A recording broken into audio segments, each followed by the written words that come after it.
Hi everyone, thanks for tuning in to Crystal B Talks. I'm your host, Crystal B, and today we have a special guest. His name is Will Walton. He is the founder and creator of Inless Edge, Chicago-based clothing fashion brand.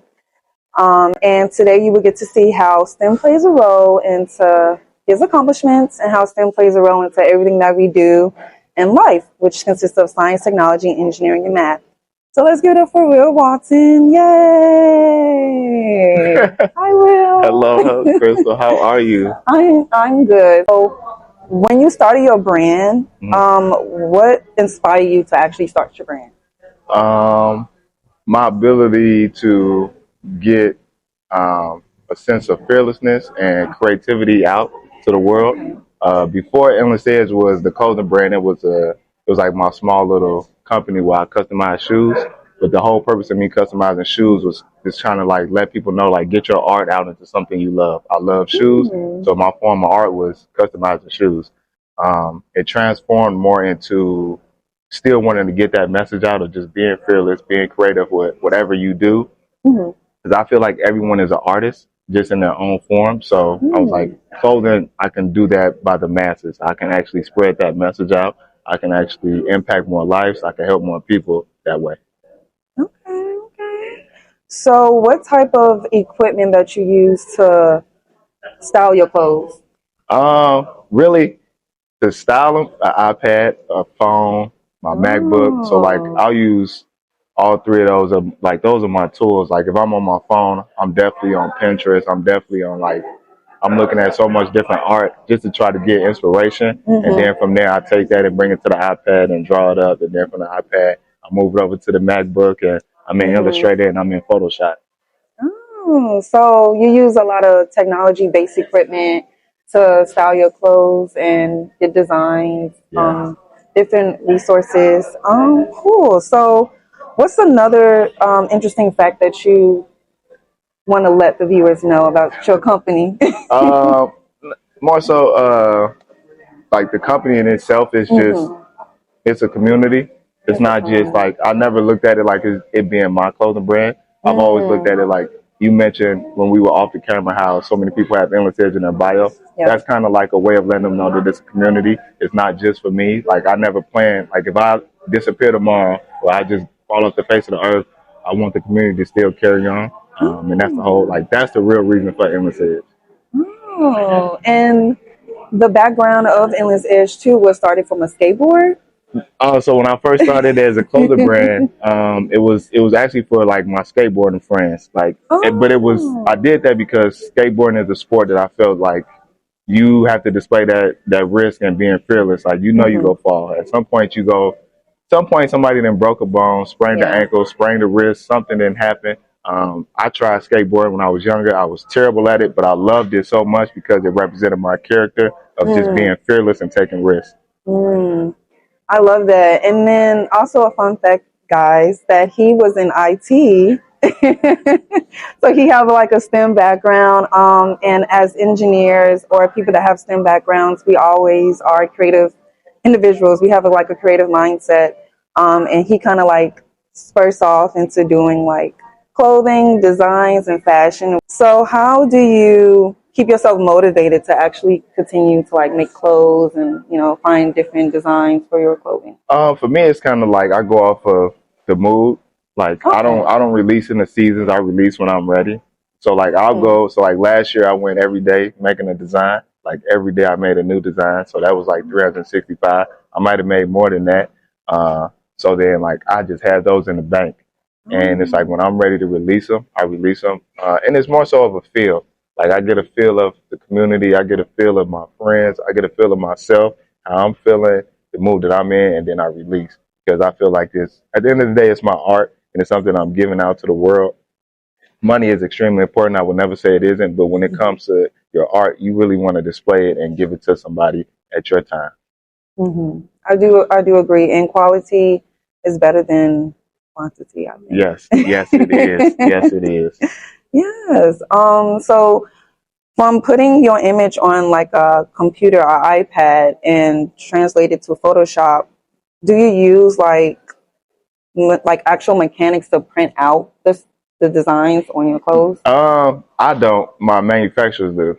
So Oh, your manufacturer. yeah, so like I'll send it to one of the three of them, and then they'll make the magic happen. They put it like if I request a certain fabric, they'll get that fabric. They'll make the shirts the cut that I want them to make the shirts. So I know for a fact they're using a lot of machines. And sometimes, so it depends. Like this shirt is printed different, so it's like paint, it's puffer paint, so it's a little bit different than some other designs. It's a DTG printer. So it's like this huge printer. It prints out digital images that look crisp. So it all depends on what's getting made, but different technology is definitely being used. Like that DTG printer is like $25,000 to $35,000, but it's a really good printer. Can you let the viewers know what DTG means? Digital transfer graphic. So it's like you transferring a digital graphic into like putting it on a shirt.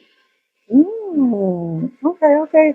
I know people that actually go to school to like learn all of that stuff. So that's pretty interesting that, you get to do it and, learn more about like the different designs and different clothing, what that goes on to your pieces. And then like you also mentioned a puffer paint. Yeah. So what's a puffer paint? So it's basically like, so it's screen print. So screen print painting is like the paint that you see on like most graphic t-shirts.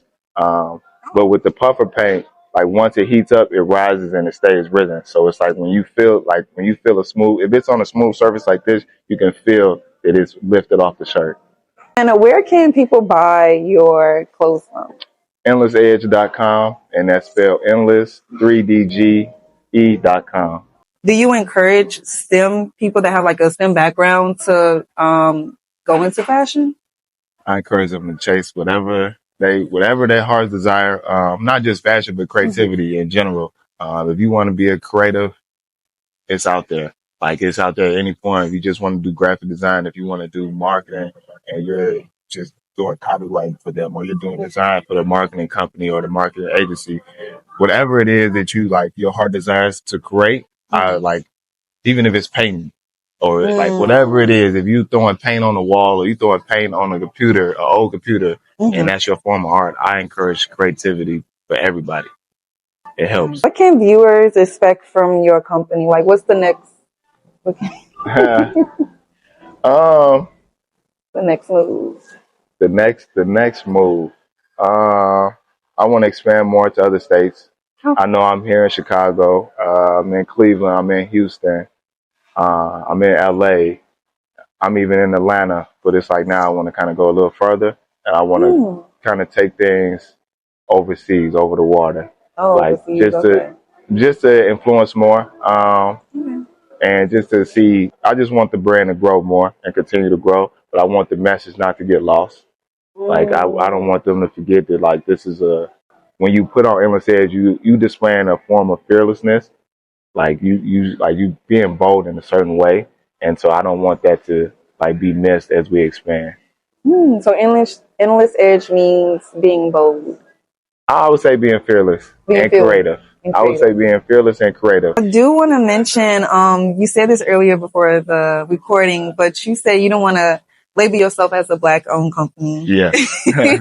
So can you elaborate of why you don't want to?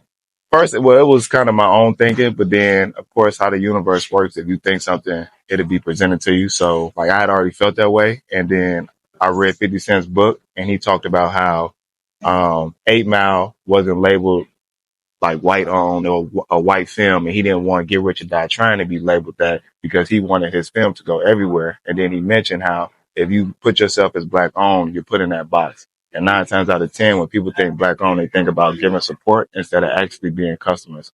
Because most other companies don't say white owned, Asian owned. Yeah, they don't. They don't say that. They just own. So you never see whatever it is. Like you don't see them saying their ethnicity own. They're just saying we own this. That is true. I do agree. Yeah. So I think that concludes Crystal B Talks. I still like to emphasize that even with his accomplishments, he have an IT background, that's related to STEM, and that STEM plays a role into everything that we do. So he utilized technology, and with his iPad creating designs, he utilized marketing, even digital marketing, which is a form of engineering too. And then he also utilized like the mechanics, like, well, he gives his manufacturers the ideas, but the manufacturers utilize the mechanics of machines and kind of know like what to do and how to imprint and know what type of machine to use on different stylish shirts and fabrics. So yeah, so whether you an athlete, a driver, or just any occupation, you can utilize them in your everyday life. And I see you in next week's episode.